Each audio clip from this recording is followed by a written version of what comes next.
Assalamualaikum warahmatullahi wabarakatuh. Pada pembahasan kali ini, kita akan belajar mengenai sistem reproduksi manusia. Kemudian, apa saja yang akan kita pelajari selanjutnya? Yang pertama, yaitu pembelahan sel. Yang kedua, yaitu struktur dan fungsi sistem reproduksi laki-laki sampai dengan spermatogenesis atau pembentukan sperma. Yang ketiga, struktur dan fungsi sistem reproduksi perempuan sampai dengan oogenesis. Yang keempat, kita akan mempelajari menstruasi, fertilisasi, dan juga kehamilan. Kemudian yang terakhir, kita akan mempelajari mengenai penyakit sistem reproduksi dan upaya pencegahannya.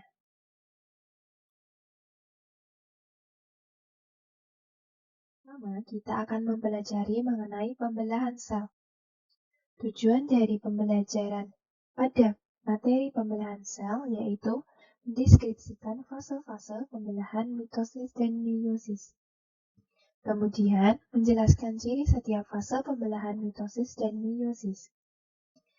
Dan menjelaskan karakter atau sifat sel anakan hasil pembelahan, tempat, dan fase-fase pada mitosis dan meiosis.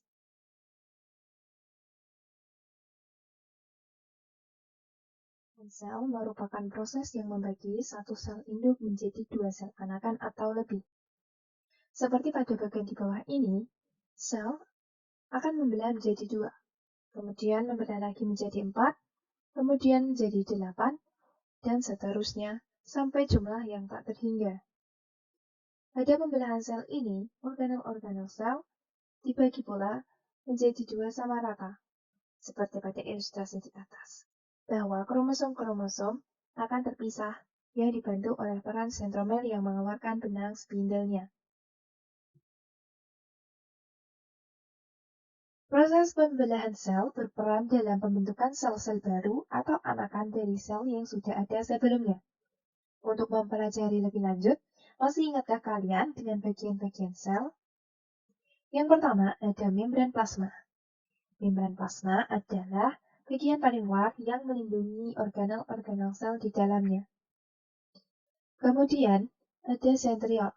Sentriol merupakan organel silinder yang terdiri dari mikrotubulus, yaitu untaian protein.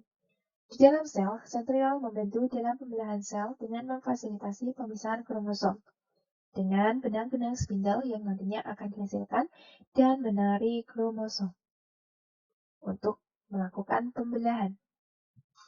Kemudian ada membran inti yang melindungi inti sel dan juga kromosom di dalamnya. Nah, di dalam inti sel terdapat kromosom yang membawa sifat-sifat. Kemudian di bagian bawah, kromosom memiliki bagian-bagiannya. Yang pertama ada kromatid, yaitu lengan dari kromosom yang berupa untaian-untaian DNA. Kemudian ada sentromer, yaitu bagian tengah dari kromosom.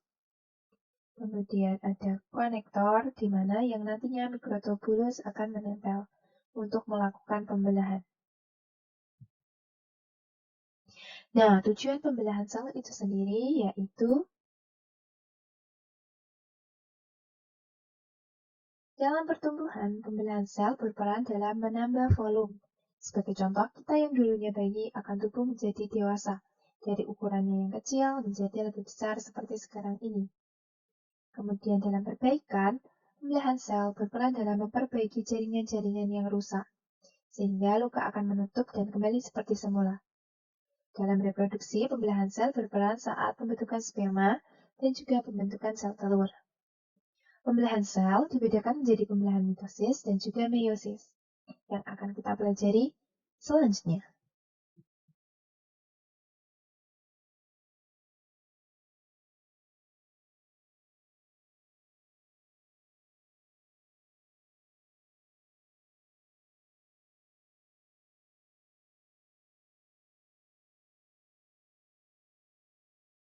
Pembelahan sel mitosis dan meiosis terdapat beberapa perbedaan, di antaranya karakter hasil anakan, tempat terjadinya, dan fase-fasenya. Yang pertama yang akan kita ketahui yaitu karakter hasil anakan. Pada pembelahan mitosis, menghasilkan 2 sel anakan yang sifatnya diploid atau 2N. Sedangkan pada pembelahan meiosis, menghasilkan 4 sel anakan yang sifatnya haploid atau N. Kromosom sel anakan pada mitosis bersifat identik atau sama dengan sel induknya. Dari 2N tetap menjadi 2N, tanpa adanya pindah silang. Kemudian pada pembelahan meiosis, kromosom sel anaknya berbeda dengan sel induknya. Dari 2N menjadi N, setengah dari induknya. Dan juga terjadi pembelahan pindah silang. Kemudian, pada tempat terjadinya pembelahan mitosis terjadi pada sel tubuh atau somatik, pada proses pertumbuhan, perbaikan, dan reproduksi aseksual. Reproduksi aseksual tentunya terjadi pada tumbuhan dan juga hewan. Kemudian pada pembelahan meiosis, sel kelamin pada proses reproduksi seksual menggunakan pembelahan meiosis pada proses pembentukan sel telur dan sperma. Kemudian fase-fasenya, pada pembelahan mitosis, tahapan mitosis dibagi menjadi 4, yaitu profase, metafase, anafase, dan telofase. Pada tahapan meiosis, terdapat 2 tahapan meiosis 1 dan meiosis 2, yang masing-masing memiliki 4 tahapan di dalamnya.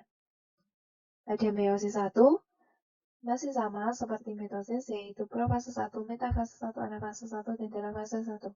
Kemudian pada meiosis 2 juga sama, yaitu profase 2, metafase 2, anafase 2, dan telofase 2. Yang pertama yang akan kita pelajari yaitu pembelahan secara mitosis. Pembelahan secara mitosis tahap pertama yaitu profase, di mana ciri-cirinya membran inti mulai rusak menjadi bagian-bagian kecil. Kemudian ciri yang kedua, kromosom memadat dan menebal. Gelendang pembelahan yang melekat pada sentrosom terbentuk. Kemudian, kromosom terdiri atas 2 kromatid saudara. Kromatid saudara adalah hasil penggandaan dari 1 kromosom.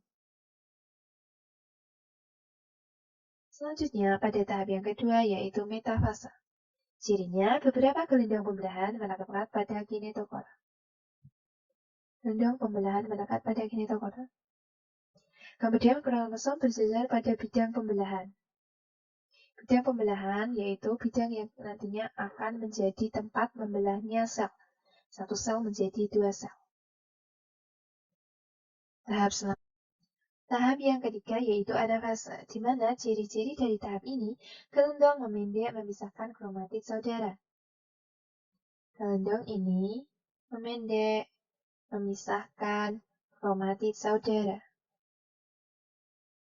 Kromatid saudara dari setiap pasangan memisah menuju kutub yang berlawanan. Pada akhir anafase, kedua kutub sel memiliki kromosom yang sama jumlahnya. Terbentuk cincin pembelahan, seperti ini. Pada tahap terakhir, pembelahan mitosis, kromosom telah sampai di kutub masing-masing. Membran inti mulai kembali bergabung, dan kromosom mulai merenggang seperti pada keadaan semula. Dapat dilihat pada animasi di sini bahwa proses-proses dari metafase telah terjadi, di mana diawali dengan memadatnya kromosom, menghilangnya membran inti, kemudian sentrosom menghasilkan benang spindel, menarik kromosom menuju bidang pembelahan, memisahkan 2 kromosom saudara, dan kembali membelah menjadi sel yang sifatnya sama seperti sebelumnya. Selanjutnya, melalui bagian-bagian ini, kita akan melihat perbedaan dari pembelahan meiosis dan mitosis. Dengan bagian yang sudah diberi tanda merah, merupakan bagian yang menjadi pembeda dari kedua tahapan pembelahan sel. Pada pembelahan meiosis terjadi pindah silang terhadap kromosom homolog. Inilah yang menyebabkan sel anakannya berbeda dari sel indukan. Kemudian pada meiosis terbentuk 4 sel anakan. Sedangkan pada mitosis terbentuk hanya 2 sel anakan. Sifat anakan dari pembelahan meiosis yaitu haploid, sedangkan pada mitosis sifat sel anakan yaitu diploid.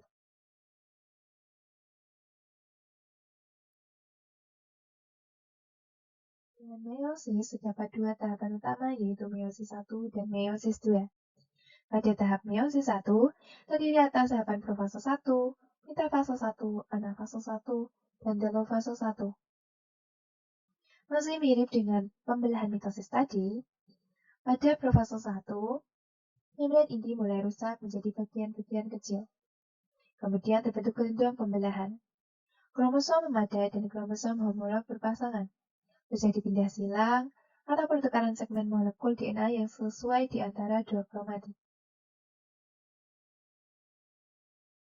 Kemudian tahap metafase 1 masih sama dengan tahap sebelumnya pada tahap mitosis, kromosom berjejer pada bidang pembelahan. Kemudian pada tahap anafase 1, kromosom homolog memisah dan bergerak ke kutub-kutub yang berlawanan. Kemudian pada tahap telofase 1, kromosom homolog memisah dan bergerak ke kutub-kutub yang berlawanan. Membran inti mulai terbentuk kembali, dan sitokinesis menyebabkan terbentuknya 2 sel yang bersifat haploid. Kemudian masuk ke tahap meiosis 2. Pada tahap profase 2, membran inti mulai rusak menjadi bagian-bagian kecil dan terbentuk gelombang pembelahan. Masih sama pada tahap sebelumnya meiosis 1 dan mitosis. Kemudian, karakteristik profase 2 yang selanjutnya, kromatit mulai bergerak ke bidang pembelahan. Pada tahap metafase 2, kromosom berjejer pada bidang pembelahan. Masih sama pada tahap-tahap sebelumnya.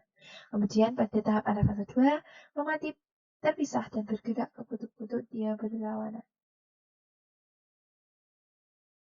Kemudian pada tahap yang terakhir, telofase 2, nukleus terbentuk, kromosom merenggang, dan sitokinesis terjadi. Pada tahap meiosis 2 ini mirip seperti mitosis, hanya saja sel anakannya dari N menjadi N.